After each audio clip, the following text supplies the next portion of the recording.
വൈക്കം മുഹമ്മദ് ബഷീറിന്റെ ബാല്യകാല സഖിയുടെ 5ഉം 6ഉം ഭാഗമാണ് നമ്മൾ ഇന്ന് നോക്കാൻ പോകുന്നത്. ഈ നോവലിലെ ആദ്യ ഭാഗങ്ങൾ നിങ്ങൾ കേട്ടിട്ടില്ലെങ്കിൽ കഴിഞ്ഞ വീഡിയോസ് കാണാൻ മറക്കല്ലേ. അപ്പോൾ നമുക്ക് കഥയിലേക്ക് കടക്കാം. സുഹ്റായും മജീദും അക്കൊല്ലം ജയിച്ചു. ഗ്രാമത്തിലെ സ്കൂളിലെ ഒടുവിലത്തെ ക്ലാസ്സിൽ നിന്നാണ്. തുടർന്ന് പട്ടണത്തിലെ ഹൈസ്കൂളിൽ പോയി പഠിക്കാനുണ്ടായിരുന്ന സുഹ്റായുടെ ആഗ്രഹം തകർന്ന ഒരു സംഭവമുണ്ടായി. മജീദ് ആദ്യമായി മരണം കണ്ടു. സുഹ്റായുടെ ബാപ്പ മരിച്ചു.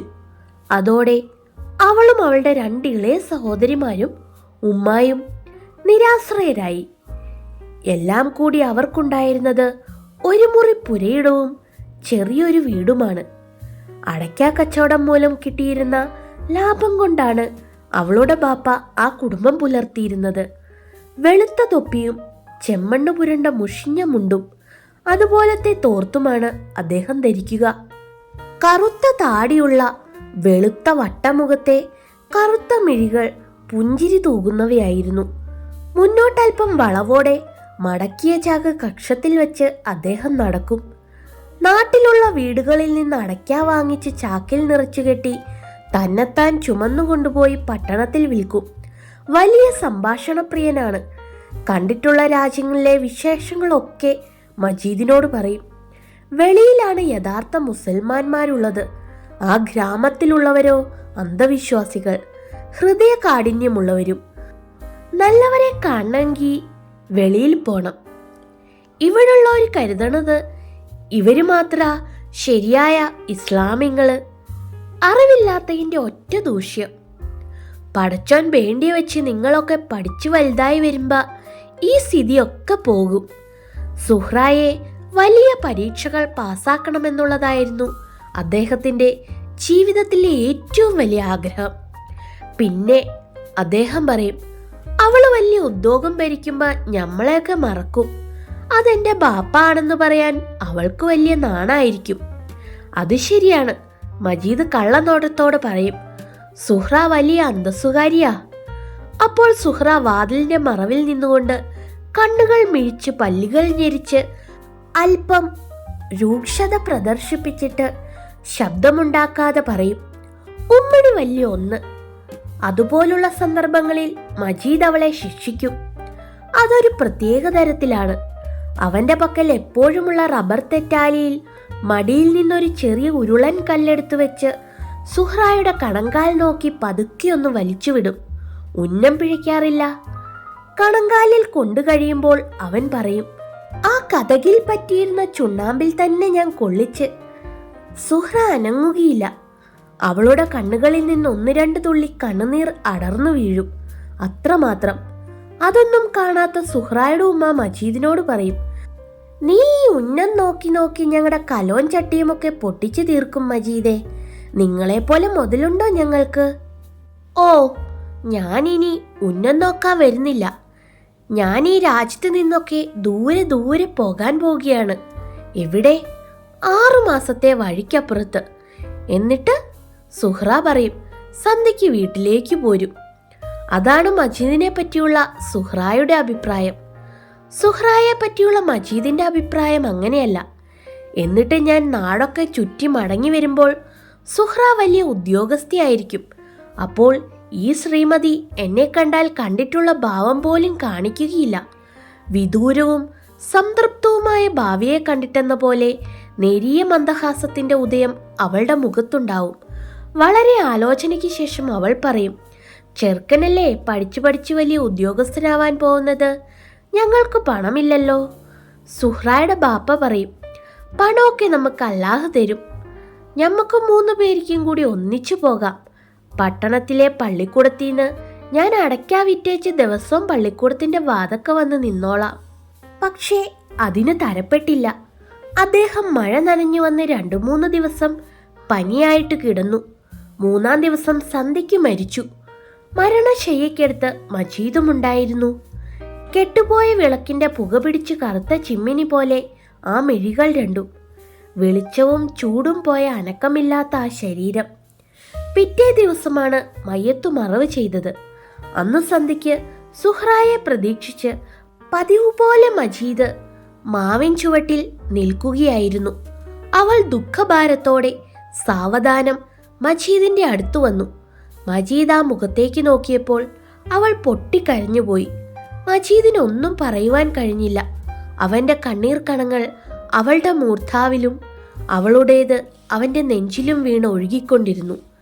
ആ സമയത്ത് ഇരുണ്ട തെങ്ങുകൾക്കുമീതെ നീലാകാശത്ത് ചന്ദ്രക്കല തെളിഞ്ഞു നിന്നിരുന്നു. സുഹ്റ അവളുടെ വീടിന്റെ വാതിക്കൽ നിന്ന് മജീദിനെ അവന്റെ ബാപ്പ പട്ടണത്തിലെ ഹൈസ്കൂളിൽ ചേർക്കാൻ കൊണ്ടുപോകുന്നത് കണ്ടു. രണ്ടുപേർക്കും കുടയുണ്ട്. മജീദിൻ്റേത് പുതിയത്, അവന്റെ ഷർട്ടും മുണ്ടും തൊപ്പിയും പുതിയത്. ഗ്രാമവീതിയിലൂടെ അവർ പോയി ദൂരെ മറയുന്നത് അവൾ കണ്ടു. അന്നു സന്ധ്യയ്ക്ക് സ്കൂളിൽ നിന്നും മടങ്ങി വന്ന മജീദ് മാവിൻ ചുവട്ടിൽ ഹാജരായി. നല്ല മണമുള്ള പുതിയ പാഠപുസ്തകം അവന്റെ കയ്യിലുണ്ടായിരുന്നു. ഉത്കണ്ഠയോടെ ഓടിവന്ന സുഹ്റായെ അഭിമാനപൂർവം അവനത് കാണിച്ചു. പടം വളരെയുണ്ട്. അവൾ അത് വാങ്ങി മറിച്ചു നോക്കിക്കൊണ്ടിരുന്നു. മജീദ് മൈലുകൾക്കപ്പുറത്തുള്ള പട്ടണത്തിലെ അത്ഭുത കാഴ്ചകളെ വർണ്ണിച്ച് ഒടുവിൽ സ്കൂളിനെ പറ്റി പറഞ്ഞു. പട്ടണത്തിന്റെ ഒത്ത നടുക്ക് വെള്ള തേച്ച് ഓടുമേഞ്ഞ 7 വലിയ കെട്ടിടങ്ങൾ. ഇവിടുത്തെ പള്ളിക്കൂടം പോലെയല്ല, വലിയൊരു തോട്ടം. എന്തെല്ലാം തരം ചെടികളുണ്ടെന്നോ! ഞാൻ അതിൻ്റെ എല്ലാം അരി കൊണ്ടുവരും. പിന്നെ കളിക്കാനുള്ള സ്ഥലം, ഓ, ഒന്ന് കാണേണ്ടതാണ്. മജീദ് തുടർന്നു. കുട്ടികൾ എത്രയുണ്ടെന്നോ! കണക്കില്ല. ഹെഡ് മാസ്റ്റർ സ്വർണ്ണക്കണ്ണടക്കാരനായ ഒരു തടിയൻ, കയ്യിൽ ചൂരൽ എപ്പോഴുമുണ്ട്. പിന്നെ എൻ്റെ സാറിന് കണ്ണൊന്നേ ഉള്ളൂ. ഞങ്ങളുടെ ക്ലാസ്സിൽ 42 കുട്ടികളുണ്ട്. അതിൽ 14 പെൺകുട്ടികൾ.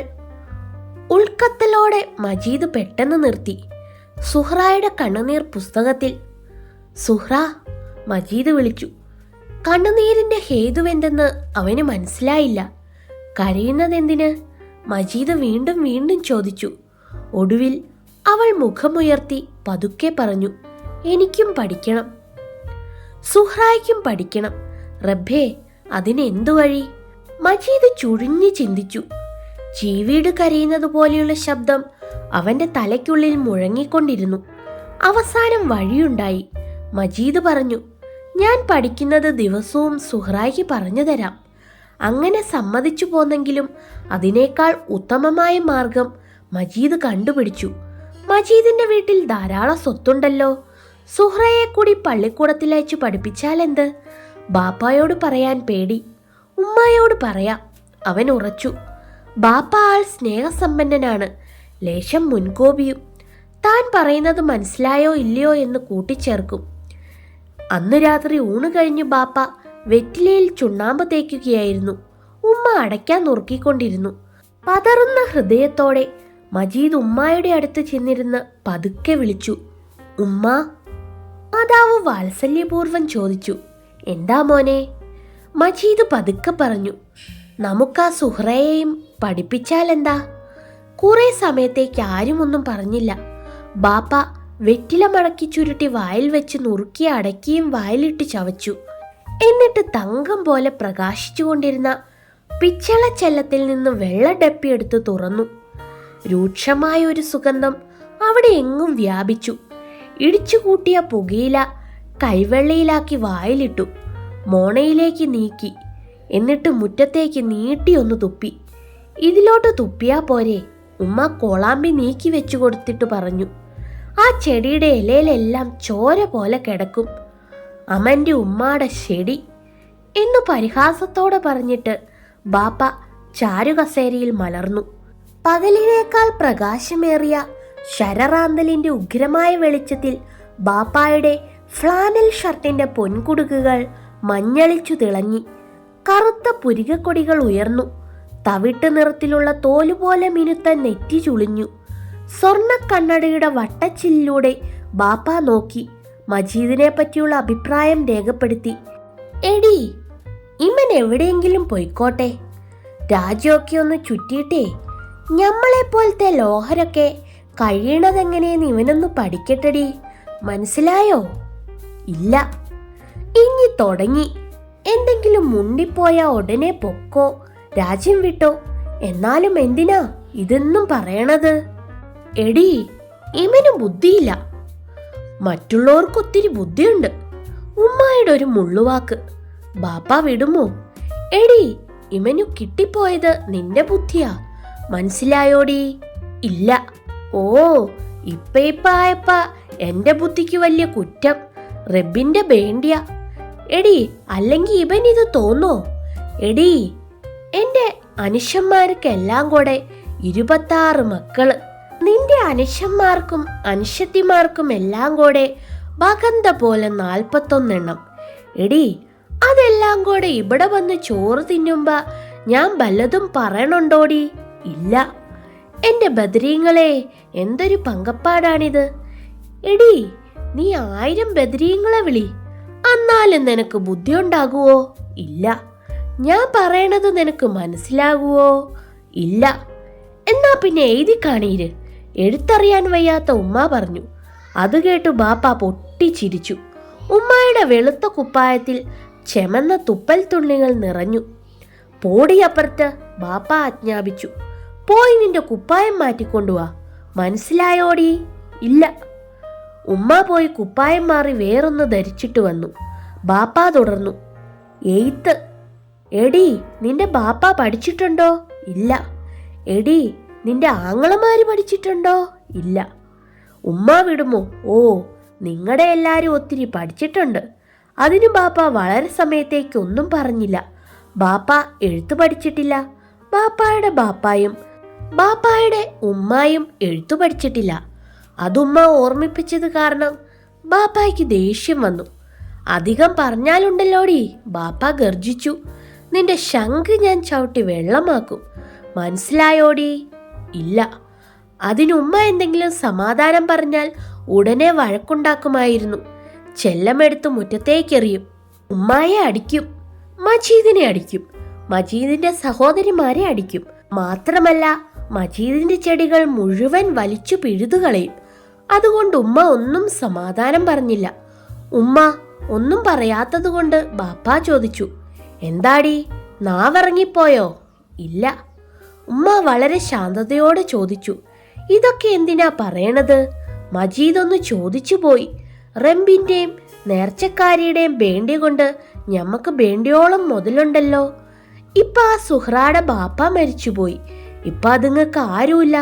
ഞമ്മക്ക് അവളെയും പഠിപ്പിച്ചാലെന്താ? മജീദ് ഉത്കണ്ഠയോടെ കാത്തിരുന്നു. ഉമ്മായുടെ കഴുത്തിലെയും കാതിലെയും സ്വർണ്ണാഭരണങ്ങൾ തിളങ്ങി. ഉണ്ടടി, ഞമ്മക്ക് ബേണ്ടിയോളം മുതലുണ്ട്.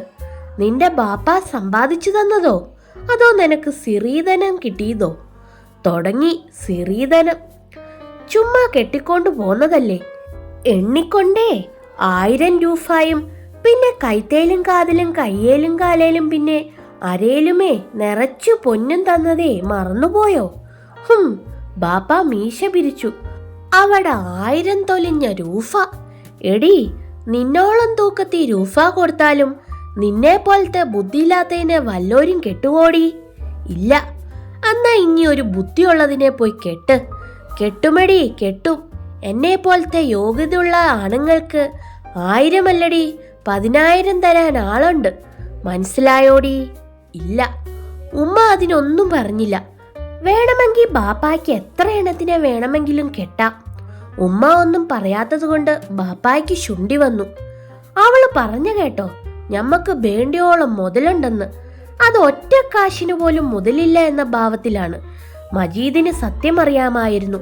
ആ നാട്ടിലേക്ക് ഏറ്റവും അധികം സ്വത്തുള്ളത് ബാപ്പായ്ക്കാണ്. ഓരോ പ്രാവശ്യവും ഇടിയിക്കുന്ന തേങ്ങ പറമ്പുകളിൽ മല പോലെ കിടക്കും.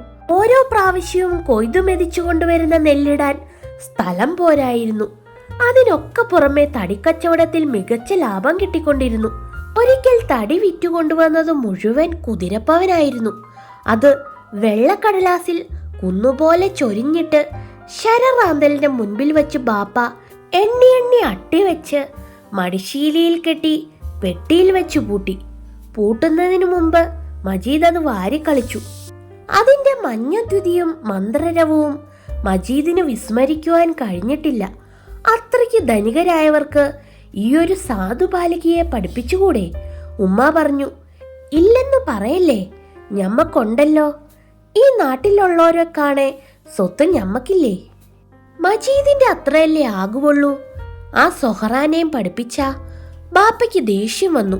എടി, നിനക്ക് ബുദ്ധിയില്ലെന്ന് ഞാൻ പറഞ്ഞ നിനക്ക് മനസ്സിലാകുവോ? ഇല്ല. എടി, എന്റെയും നിന്റെയും ചോരപ്പെട്ടത് എല്ലാം കൂടെ എത്ര ഉണ്ടെന്നറിയാവോടി? ഇല്ല. 26ഉം 41ഉം എത്രയെന്നറിയാവോടി? ഇല്ല. ഉമ്മ ചോദിച്ചു. എത്രയുടെ മജീദേ? മജീദിന്റെ തലച്ചോറ് വിയർത്തുപോയി. ഭയങ്കര കണക്കാണ്. അവൻ കടലാസും പെൻസിലും എടുക്കാൻ ഓടി. ഏറ്റവും പരിഹാസപരമായ ഒരു ചിരി. ബാപ്പ ചിരിച്ചു. അതേ പോണടി നിന്റെ ബുദ്ധി.